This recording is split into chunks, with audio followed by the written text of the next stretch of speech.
Hello, हम रामान उपमा सब गोटा के प्रणाम आ स्वागत करै छी। एक रामनवमी के गीत सुना रहल छी। जँ नीक लागे तो लाइक शेयर कमेंट जरूर करब और चैनल के सब्सक्राइब कर लेब। आनंद आजु भवन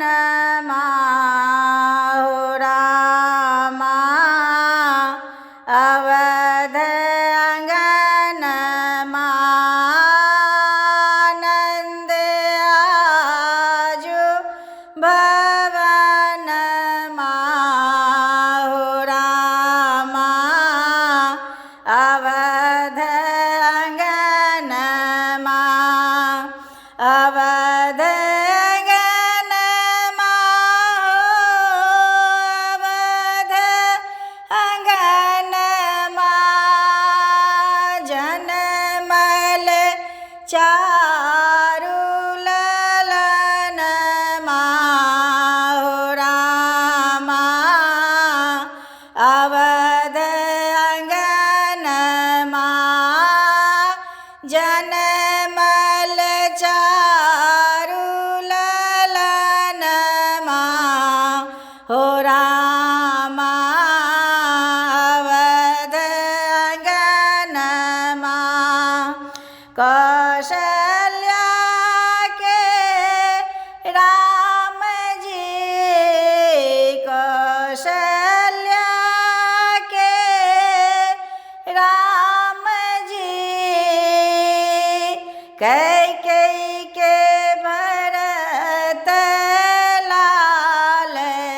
हो रामा, अवध अंगन सुमित्रा के लखन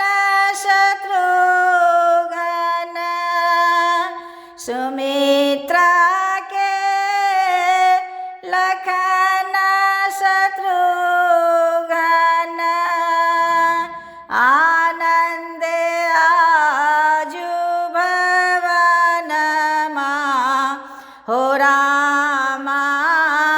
अवध अंगन राजा जी लुटावथि अन धन सोनमा, राजा जी लुटावथि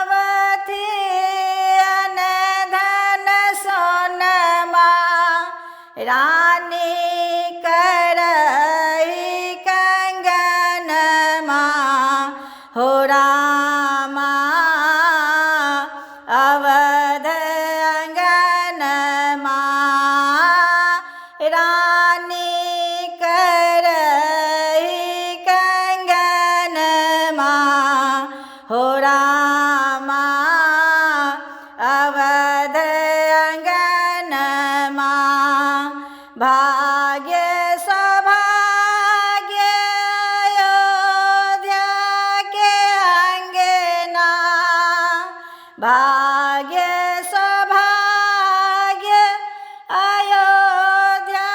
के अंगना, हरे सत बर सत सुमन हो रामा, अवध अंगन हरे सत बर सत सुमन हो रामा, अवध अंगन शिव के सनहिया चैत महीनमा, शिव के सनहिया चैत महीनमा, नौ